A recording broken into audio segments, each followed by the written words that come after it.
Hi friends, R4iലേക്ക് എല്ലാവർക്കും ഒരിക്കൽ കൂടി സ്വാഗതം. ഇന്ത്യ പാക് ജോഗ്രഫിക്കൽ ടെൻഷൻ നിലനിന്ന കഴിഞ്ഞ ആഴ്ചയിൽ നിഫ്റ്റി ഒരു പോസിറ്റീവ് നോട്ടിലാണ് ക്ലോസ് ചെയ്തത് നമുക്ക് കാണാൻ കഴിയും. അത് അതിൻ്റെ ആ ഒരു 200 മൂവിങ് ആവറേജ് എന്നുള്ള ഒരു ലെവൽ, ആ ഒരു റെസിസ്റ്റൻസ് ലെവൽ മറികടന്നുകൊണ്ട് അതിൻ്റെ മുകളിൽ ഒരു കൺസോളിഡേറ്റ് ചെയ്യുന്ന കാഴ്ചയാണ് നമ്മൾ കണ്ടത്. എങ്കിലും മാർക്കറ്റിൽ നല്ല തോതിലുള്ള വോളറ്റിലിറ്റി ഇൻക്രീസ്ഡ് ആയതായിട്ട് നമുക്ക് കാണാൻ കഴിയും. ഇപ്പോൾ വീക്കിലി ബേസിൽ നമ്മൾ നോക്കുകയാണെങ്കിൽ ഇപ്പോൾ ഇന്ത്യ വിക്സ് 6.41% വർദ്ധിച്ചിട്ട് 18.26 നമ്മളിപ്പോൾ കാണുന്നത്. ഇന്ത്യ പാക് യുദ്ധഭീതിയുടെ ഒക്കെ കാരണം കൊണ്ട് തന്നെ മാർക്കറ്റ് പാർട്ടിസിപ്പൻസ് വലിയ തോതിൽ ഹെഡ്ജിങ് ചെയ്യുന്നുണ്ട് എന്നതിൻ്റെ ഒരു സൂചനയാണത്. അതിൻ്റെ അടിസ്ഥാനത്തിലാണ് വിക്സിൽ ഇത്ര വലിയൊരു വേരിയേഷൻ വന്നത് നമുക്ക് കാണുന്നത്. എങ്കിലും 20 താഴെയാണ് വിക്സ് നിൽക്കുന്നത്. അതുകൊണ്ട് തന്നെ വോളറ്റിലിറ്റി ഒരു മോഡറേറ്റ് ലെവലിലാണ് എന്ന് നമുക്ക് പറയാൻ കഴിയും. അപ്പോൾ കഴിഞ്ഞ ആഴ്ചത്തെ മൊത്തത്തിലുള്ള നിഫ്റ്റിയുടെ ആ ഒരു പെർഫോമൻസ് നമ്മൾ നോക്കുകയാണെങ്കിൽ അവിടെ ഒരു 307 പോയിൻറ്റിൻ്റെ ഒരു അപ്സൈഡ് മൂവ് നിഫ്റ്റിയിൽ ഉണ്ടായിട്ടുണ്ട്. ഏകദേശം അതൊരു 1.28% ഒരു മൂവാണ്. അപ്പോൾ അങ്ങനെ ഒരു വീക്കിലി ഗെയിൻ ഉണ്ടാക്കിയ ഒരാഴ്ചയാണ് കടന്നുപോയത്. അപ്പോൾ ഇനി വരാൻ പോകുന്ന ആഴ്ച മൺഡേ അത് ഒരു സ്റ്റേബിളായിട്ടുള്ള ഒരു ഓപ്പണിങ്ങിനാണ് സാധ്യത. പ്രത്യേകിച്ച് ഒരു ഗ്യാപ്പ് അപ്പ് ഓപ്പണിങ്ങിനുള്ള എല്ലാ സാധ്യതയുമാണ് മൊത്തത്തിൽ ഗ്ലോബൽ മാർക്കറ്റ് സിനാരിയോയിൽ നമുക്ക് കാണുന്നത്. ഇപ്പോൾ US ഫ്യൂച്ചേഴ്സൊക്കെ പോസിറ്റീവിലാണ്. കൂടാതെ ഗിഫ്റ്റ് നിഫ്റ്റിയും നിഫ്റ്റി 50 ഫ്യൂച്ചേഴ്സും ഒക്കെ 24,400 എന്നുള്ള ലെവലിൽ നമുക്ക് കാണാൻ കഴിയും. ഇപ്പോൾ നിലവിൽ നമ്മൾ നിഫ്റ്റിയുടെ ഒരു ചാർട്ട് നോക്കിക്കഴിഞ്ഞാൽ 24,550 ഒരു ഫസ്റ്റ് റെസിസ്റ്റൻസ് ലെവലാണ്. അത് കഴിഞ്ഞാൽ നമ്മൾ കാണുന്നത് 24,780 എന്നുള്ളൊരു റെസിസ്റ്റൻസ് ലെവലാണ്. ഇനി നിഫ്റ്റി താഴോട്ടേക്ക് വരികയാണെങ്കിൽ അവിടെ 200 ഡെയിലി മൂവിങ് ആവറേജ് ആയിട്ടുള്ള 24,50 അതൊരു റെസിസ്റ്റൻസ് ലെവലാണ്. അതിന് താഴെ 23,850 900 ആ ലെവല് തീർച്ചയായിട്ടും ഒരു മേജർ സപ്പോർട്ടായിട്ട് നിൽക്കാനുള്ള സാധ്യതയാണ് കാണുന്നത്. അപ്പോൾ വളറ്റിലിറ്റി നേരിയ തോതിൽ ഇൻക്രീസ് ആയതുകൊണ്ട് തന്നെ ആ ഒരു ട്രേഡിങ്ങിൻ്റെ ഒരു റേഞ്ച് കുറച്ച് വൈഡായിട്ടാണ് നമ്മൾ കാണുന്നത്. RSI നമ്മളിപ്പോൾ കാണുന്നത് അതിൻ്റെ ഒരു വീക്കിലി ബേസിൽ നോക്കുകയാണെങ്കിൽ 57.92 എന്നുള്ള ഒരു RSI ആണ് കാണുന്നത്. അപ്പോൾ ഇതൊരു ഫ്രഷ് ആയിട്ടുള്ള ഒരു 14 പീരീഡ് ഹൈ ആണ്. അപ്പോൾ അവിടെ നമുക്ക് കാണാൻ കഴിയുന്നത് വലിയ തോതിലുള്ള ഒരു പ്രൈസ് ഡൈവേർജൻസ് ഒന്നും കാണുന്നില്ല. അതുകൊണ്ട് തന്നെ ആ ഒരു ന്യൂട്രൽ ലെവലിലായിരിക്കും അടുത്ത ആഴ്ച പ്രധാനമായിട്ടും മാർക്കറ്റ് നിൽക്കുക എന്നാണ് RSI ലെവൽ നൽകുന്ന ഒരു സൂചന.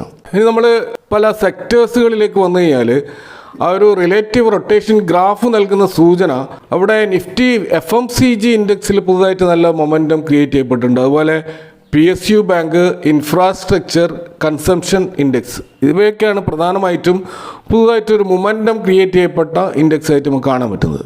അതേപോലെ metal, commodities, financial services, Nifty bank ഇൻഡെക്സുകൾ അതിൻ്റെ ആ ഒരു മൊമെൻറ്റത്തിൻ്റെ ആ ഒരു പേസ് കുറച്ച് കുറഞ്ഞു വരുന്നതായിട്ട് നമുക്ക് കാണാം. നേരിട്ടുള്ള വീക്ക്നെസ് പ്രകടമാണ്.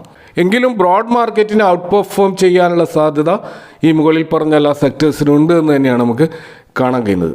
എന്നാൽ സർവീസ് സെക്ടർ കൂടുതലായിട്ട് വീക്കായിക്കൊണ്ടിരിക്കുകയാണ്. അതുകൂടാതെ നിഫ്റ്റി IT വളരെയധികം വീക്കായിട്ട് തന്നെ തുടരുകയാണ്.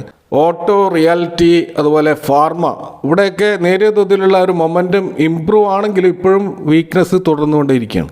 അതുപോലെ നിഫ്റ്റി PSU സ്റ്റോക്കുകൾ, അതുപോലെ നിഫ്റ്റി മീഡിയ, എനർജി സ്റ്റോക്കുകൾ നേരിയ തോതിലുള്ള ഒരു ഇംപ്രൂവ് നമുക്ക് കാണാൻ കഴിയും. അപ്പോൾ ഈ രീതിയിൽ മിക്സഡ് ആയിട്ടുള്ള ഒരു സെക്ടോറൽ പെർഫോമൻസ് ആണ് നമുക്ക് അടുത്ത ആഴ്ച കാണാൻ കഴിയുക എന്നതിൽ നിന്ന് നമുക്ക് മനസ്സിലാക്കാം. നമ്മൾ മാർക്കറ്റിൽ കാണുന്ന കഴിഞ്ഞ 1-2 മാസങ്ങളായിട്ട് മാർക്കറ്റിലെ പ്രധാനപ്പെട്ട ഒരു താരം എന്ന് പറയുന്നത് ഗോൾഡ് പ്രൈസാണ്. അതിൻ്റെ വമ്പിച്ച ഒരു മുന്നേറ്റമാണ് അത് ഉണ്ടാക്കിയിട്ടുള്ളത്. പക്ഷേ നമുക്ക് കാണാൻ കഴിയും കഴിഞ്ഞ ആഴ്ച $3,500 എന്ന ലെവലിൽ നിന്നും ഗോൾഡ് സ്ലിപ്പായിട്ട് 3,239 ലെവലിലേക്ക് വന്നതായിട്ട് കാണാം. ഇത് അതിൻ്റെ ഒരു 2 വീക്സിൻ്റെ ഒരു ലോയിലേക്ക് ഗോൾഡ് ഡ്രോപ്പ് ആയിട്ടുണ്ട്. അപ്പോൾ ഇതിന് കാരണമായിട്ട് നമ്മൾ കാണുന്നത് ഈ താരിഫ് റിലേറ്റഡ് ആയിട്ടുള്ള ഇഷ്യൂസിൽ പുതിയ ഇനീഷ്യേറ്റീവ്സ് എടുത്തുകൊണ്ട് ട്രേഡ് ടോക്സ് ഒക്കെ വളരെ സജീവമായിട്ടുണ്ട്. ഇപ്പോൾ US പ്രസിഡന്റ് ഡൊണാൾഡ് ട്രംപ് പറഞ്ഞത് അനുസരിച്ചാണെങ്കിൽ India, Japan, South Korea, even ചൈനയുമായിട്ട് പോലും ഒരു എഗ്രിമെൻറ്റിൽ എത്താൻ പറ്റുമെന്നുള്ള രീതിയിലാണ് ഡൊണാൾഡ് ട്രംപ് നൽകുന്ന സൂചന. അപ്പോൾ ട്രംപിൻ്റെ പ്രസ്താവനയെ സപ്പോർട്ട് ചെയ്തുകൊണ്ട് ചൈനീസ് ഒഫീഷ്യൽസിൻ്റെ സോഷ്യൽ മീഡിയ ഹാൻഡ്ലിങ്ങിലൊക്കെ ഈ രീതിയിലുള്ള ഒരു ട്രേഡ് ടോക്കിൻ്റെ സാധ്യതകൾ വ്യക്തമായിട്ട് നമുക്ക് മനസ്സിലാക്കാൻ കഴിയും. അപ്പോൾ ഇത്തരത്തിലുള്ള ചൈന US ട്രേഡ് വാർ തണുത്തുകൊണ്ടിരിക്കുന്ന ഒരു അവസ്ഥയിലേക്ക് പോകുന്നത് കൊണ്ട് തന്നെ ആളുകൾ ഇപ്പോൾ ഗോൾഡിൽ നിന്നും പണം പിൻവലിച്ചുകൊണ്ട് ഇക്വിറ്റിയിലേക്ക് ട്രാൻസ്ഫർ ചെയ്യുന്ന ഒരു അവസ്ഥ വിശേഷം സംജാതമായിട്ടുണ്ട്. അതുകൂടാതെ മെയ് ദിനമായിട്ട് ബന്ധപ്പെട്ടിട്ട് 5 ദിവസമായിട്ട് ചൈനീസ് മാർക്കറ്റുകളൊക്കെ അവധിയാണ്. അപ്പോൾ അതിൻ്റെ ഭാഗമായിട്ട് ലോകത്തിൽ ഏറ്റവും അധികം ഗോൾഡ് കൺസ്യൂമറായിട്ടുള്ള ചൈന ഈ ഗോൾഡിൽ വലിയ ട്രേഡൊന്നും നടത്തിയിട്ടുണ്ടാവില്ല. അതിൻ്റെ ഭാഗമായിട്ടും ഗോൾഡിൻ്റെ പ്രൈസ് ഡ്രോപ്പ് ആയിട്ടുണ്ടാവാം. ഇതുകൂടാതെ US വന്നിട്ടുള്ള അതിൻ്റെ ജോബ് ഡാറ്റയുടെ റിപ്പോർട്ട് അത് വളരെയധികം എൻകറേജിംഗ് ആയിട്ടാണ് പൊതുവെ മാർക്കറ്റ് വിലയിരുത്തിയിട്ടുള്ളത്. 1,70,000 പുതിയ ജോബുകൾ ആപ്പിളിൽ ക്രിയേറ്റ് ചെയ്യപ്പെട്ടിട്ടുണ്ട്.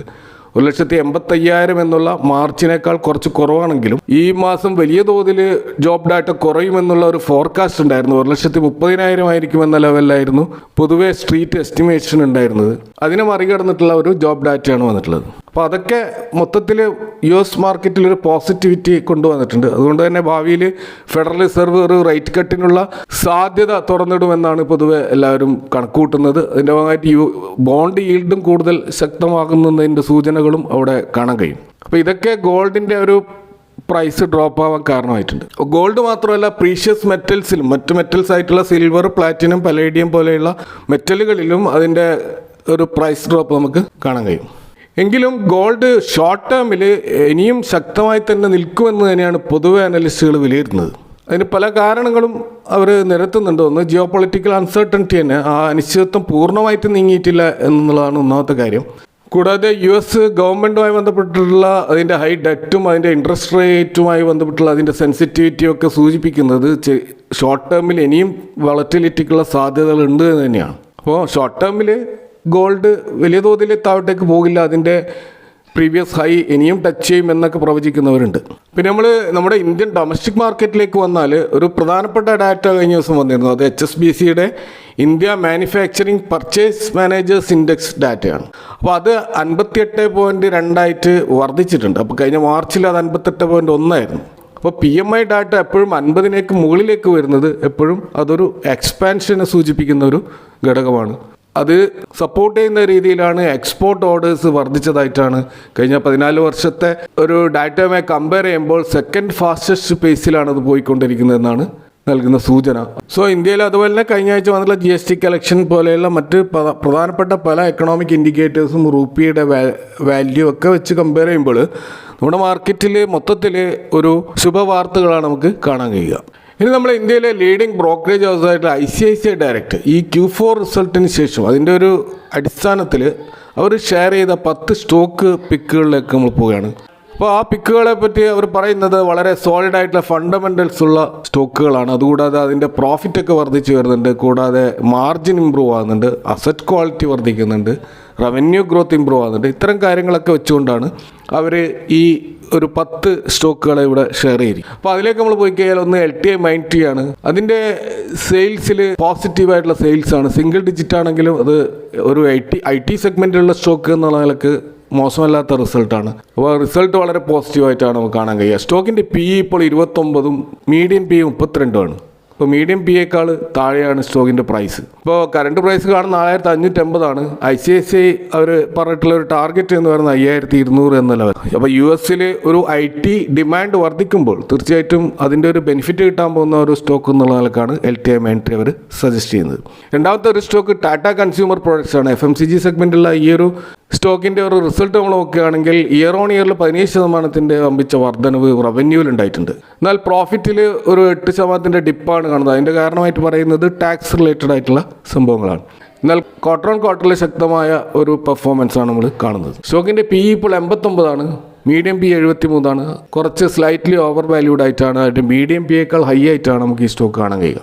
ഇപ്പോൾ ഇതിൻ്റെ പ്രൈസ് 1,157 ICICI നൽകുന്ന ഒരു ടാർഗറ്റ് എന്ന് പറയുന്നത് 1,350 വരെയാണ്. അപ്പോൾ അവർ ഈ ഒരു സ്റ്റോക്കിൽ ലോങ് ടേമിൽ വളരെയധികം ബുള്ളിഷ് ആയിട്ടാണ് കാണാൻ കഴിയുന്നത്. മറ്റൊരു സ്റ്റോക്ക് ജസ്റ്റ് ഡയൽ എന്ന് പറയുന്ന ടെക്നോളജി സ്റ്റോക്കാണ്. അതിൻ്റെ ഇയർ ഓൺ ഇയറിൽ വമ്പിച്ച ഒരു പ്രോഫിറ്റാണ് ക്രിയേറ്റ് ചെയ്തിട്ടുള്ളത്. 222% ഒരു ജമ്പാണ്. അതുപോലെ 7% റവന്യൂ ഗ്രോത്തും കാണാം. ഇത് ഇപ്പോൾ ട്രേഡ് ചെയ്യുന്നത് 938 എന്നുള്ള ഒരു പ്രൈസിലാണ്. 1,250 എന്നുള്ള ഒരു ടാർഗറ്റാണ് ബ്രോക്കറേജ് ഹൗസ് ഇതിന് പറഞ്ഞിട്ടുള്ളത്. ഇതിൻ്റെ ഒരു PE നമ്മൾ നോക്കുമ്പോൾ 13.7 എന്നുള്ള PE ആണ് കാണാൻ കഴിയുക. അപ്പോൾ മീഡിയം PE 65 ആണെന്ന് കാണാൻ കഴിയും. അപ്പോൾ വലിയൊരു ഡ്രോപ്പ് ഇതിൻ്റെ PEയിൽ വന്നിട്ടുണ്ട്. അപ്പോൾ ഇത്രമാത്രം ഇത് അണ്ടർ വാല്യൂഡ് ആയിട്ട് പോയതിൻ്റെ അടിസ്ഥാനത്തിൽ ഇപ്പോൾ നല്ലൊരു ബൈങ് പൊസിഷനിലാണെന്നാണ് ICICI ഇതിനെപ്പറ്റി പറയുന്നത്. കൂടാതെ ഇവിടെ പരാമർശിച്ചിട്ടുള്ള 10 സ്റ്റോക്കുകൾ ഏറ്റവും അധികം റിട്ടേൺ നൽകിയതും FY25 ഏറ്റവും നന്നായിട്ട് പെർഫോം ചെയ്ത സ്റ്റോക്കുമായിട്ടാണ് ജസ്റ്റ് ഡയലിനെ അവർ പ്രൊജക്റ്റ് ചെയ്യുന്നത്. അടുത്തൊരു സ്റ്റോക്ക് HDFC AMC ആണ്. ഇതിൻ്റെ ഇയർ ഓൺ ഇയർ സെയിൽസിൽ ഒരു ഡബിൾ ഡിജിറ്റ് ശക്തമായ ഗ്രോത്ത് നമുക്ക് കാണാൻ കഴിയും. ക്വാർട്ടർ ഓൺ ക്വാർട്ടർ ഒരു ഫ്ലാറ്റ് പെർഫോമൻസ് ആണ്. സ്റ്റോക്കിൻ്റെ PE ഇപ്പോൾ 38%, 3 ഇയേഴ്സിൻ്റെ PE 35ആണ്. അപ്പോൾ ഫെയർലി വാല്യൂഡ് ആയിട്ടുള്ള ഒരു പൊസിഷനിലാണ് ഈ സ്റ്റോക്ക് നമുക്കിപ്പോൾ കാണാൻ കഴിയുക. 4383 എന്നുള്ള കറണ്ട് പ്രൈസാണ് ഇപ്പോൾ ഉള്ളത്. 5100 വരെ ഈ സ്റ്റോക്ക് മുന്നോട്ട് പോകുമെന്നാണ് ഇവർ പ്രവചിക്കുന്നത്. അപ്പോൾ ഇവരുടെ ആ ഒരു ഓപ്പറേഷണൽ എഫിഷ്യൻസി വളരെ സ്ട്രോങ് ആയിട്ടുണ്ടെന്നും അത് അതിൻ്റെ പെർഫോമൻസിൽ കാണാൻ കഴിയുന്നുണ്ട് എന്നുമാണ് ഇവർ പറയുന്നത്. മറ്റൊരു സ്റ്റോക്ക് HDFC ലൈഫാണ്. ഇത് 13% ഒരു റവന്യൂ ഡ്രോപ്പാണ് ഇയർ ഓൺ ഇയറിൽ കാണുന്നതെങ്കിലും പ്രോഫിറ്റിൽ 15% അപ്സൈഡ് മൂവാണ് കാണുന്നത്. പക്ഷേ ക്വാർട്ടർ ഓൺ ക്വാർട്ടറിൽ വളരെ ശക്തമായൊരു പെർഫോമൻസ് ഇവിടെ നമുക്ക് കാണാൻ കഴിയും. ഇതിൻ്റെ PE 85 എന്ന ലെവലിലാണ് ഇപ്പോൾ കാണുക. മീഡിയൻ PE 86 ഒരു ഫെയർലി വാല്യൂഡ് ആയിട്ട് തന്നെയാണ് ഇപ്പോൾ ഈ സ്റ്റോക്ക് നിൽക്കുന്നത്. കറണ്ട് പ്രൈസ് ഇപ്പോൾ 728 ഇതിൻ്റെ ടാർഗറ്റ് ബ്രോക്കറേജ് ഹൗസ് നിശ്ചയിച്ചിട്ടുള്ളത് 830 എന്നുള്ളൊരു ടാർഗറ്റാണ്. അപ്പോൾ ഈ സ്റ്റോക്കിൽ അവർ പറയുന്നത് അവരുടെ AUM ഗ്രോത്ത് 3.36 ലാക്സ് ക്രോർ ആയിട്ട് വർദ്ധിച്ചിട്ടുണ്ടെന്നും കൂടാതെ ഒരു ലോങ് ടേം ഫണ്ടമെൻ്റൽസ് വളരെ സോളിഡ് ആണെന്നുമാണ് ICICI ഡയറക്റ്റ് പറയുന്നത്. മറ്റൊരു സ്റ്റോക്ക് ഇവിടെ HDFC ബാങ്കാണ്. നമുക്കറിയാം ഈ Q4 സീസൺ തുടങ്ങിയപ്പോൾ തന്നെ ബാങ്കിങ് സെഗ്മെൻറ്റിൽ നല്ല റിസൾട്ട് കാഴ്ചവെച്ച സ്റ്റോക്കായിട്ടാണ് HDFC നമുക്ക് കാണാൻ കഴിയുക. ഇതിൻ്റെ PE ഇപ്പോൾ 20 എന്ന റേഞ്ചിലാണ്. മീഡിയൻ PE ഏകദേശം 19 എന്ന ലെവലിലാണ്. ഇപ്പോഴത്തെ കറണ്ട് പ്രൈസ് ആയിട്ട് 1925 നിന്നും 2200 വരെ ഈ സ്റ്റോക്ക് പോകുമെന്നാണ് ബ്രോക്കറേജ് ഹൗസ് പ്രവചിക്കുന്നത്.